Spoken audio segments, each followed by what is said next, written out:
I love going to sleep. Who doesn't, right? Everybody does. But it's not because I don't function well if I don't get a certain amount of sleep or because I want to get into the toasty warm bed. As a matter of fact, if I sleep a little bit too much the next day, I kind of feel a little bit lethargic. If I take a long nap in the middle of the day, I'll wake up and feel a little bit nauseous and kind of groggy.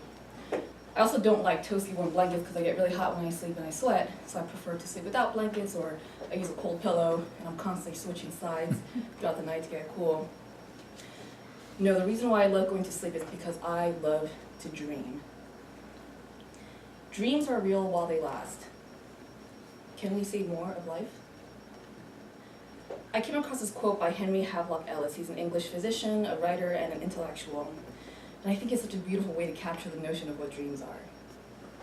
Ever since I can remember, I've always had extremely vivid dreams.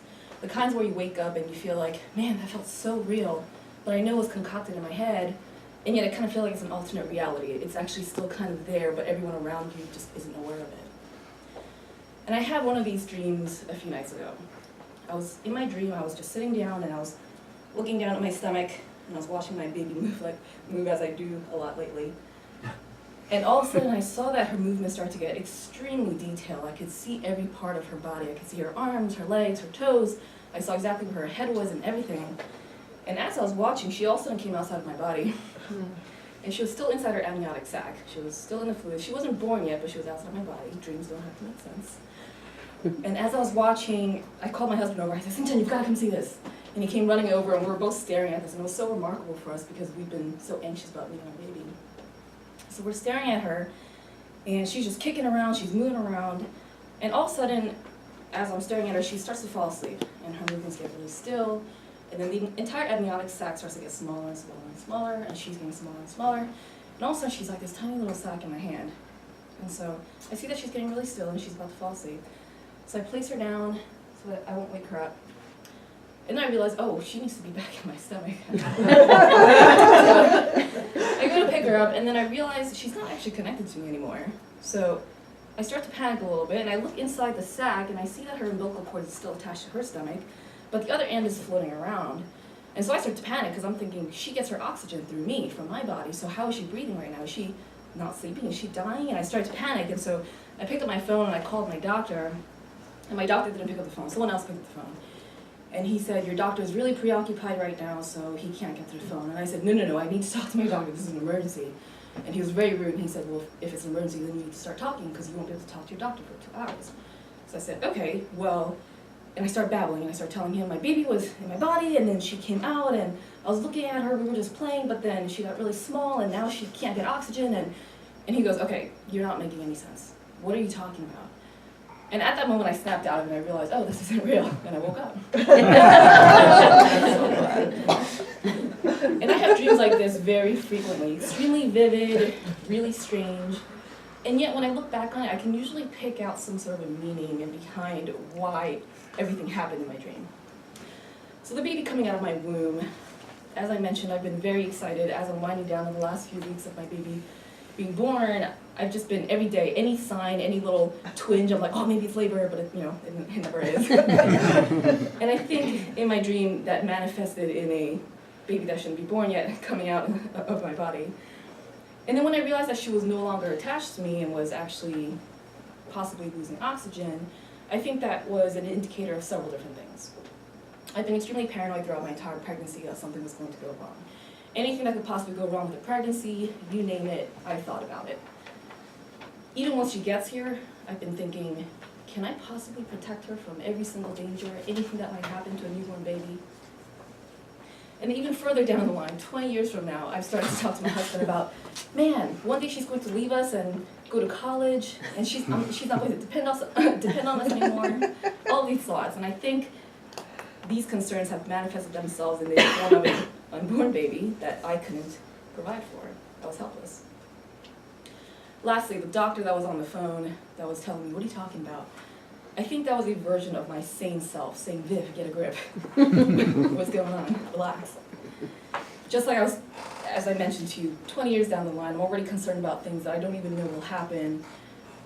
And I think that same doctor in my dream was me telling myself to not worry about it. You've got so much time and so many things to happen until you get to that point. And I really like to delve into these meanings and interpretations of my own dreams because they give me a much deeper understanding and appreciation for the busy conscious mind that's constantly going on throughout the day. It's always moving. And I think dreams are just another form of reality. It's a visualization and a physical manifestation of the intangible things that are happening in the brain. Dreams are real while they last. Can we say more of life?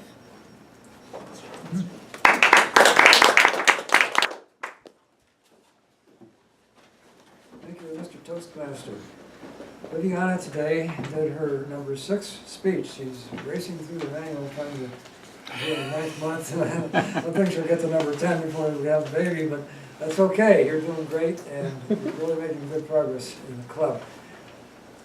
Viviana's assignment today was to use a voice that is pleasing to listen to with proper balance of volume, pitch, and rate, and use pauses to enhance her message. The speaker's voice should reflect and add meaning to the thoughts he or she is presenting. I believe that Viviana did all of this today, as specified here in the introduction of the evaluation in the manual.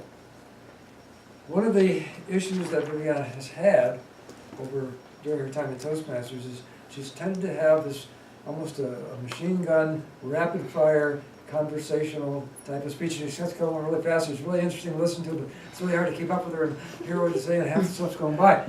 And today she did much better than that. There's still a little bit of room to work on that, but I think you made a conscious effort to try to get away from that, and you definitely did better. One of the ways that you did better was in your introduction. You had some general information, and then you introduced the title of your speech, I Love to Dream. And I thought that was an excellent ramp up, if you will, to what you really wanted to talk about. And we all can learn from the way Viviana did that today. Another thing that she did very well is that her volume was good. It was easy to listen to, easy to hear, a pleasant, friendly quality of her voice, and occasionally some humor in there.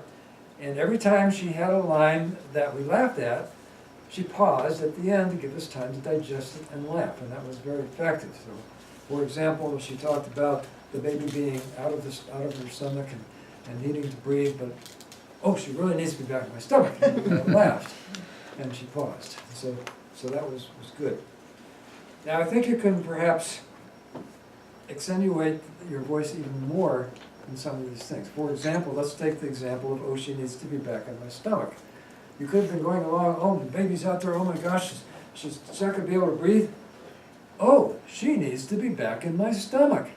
So you could have slowed that down, increased the volume there, and it really would have made more of an impact, and we would have laughed even harder. And then naturally, you would have had that pause at the end because you've slowed down. So there were several opportunities in the speech for you to do precisely that, and I'll just use that one example.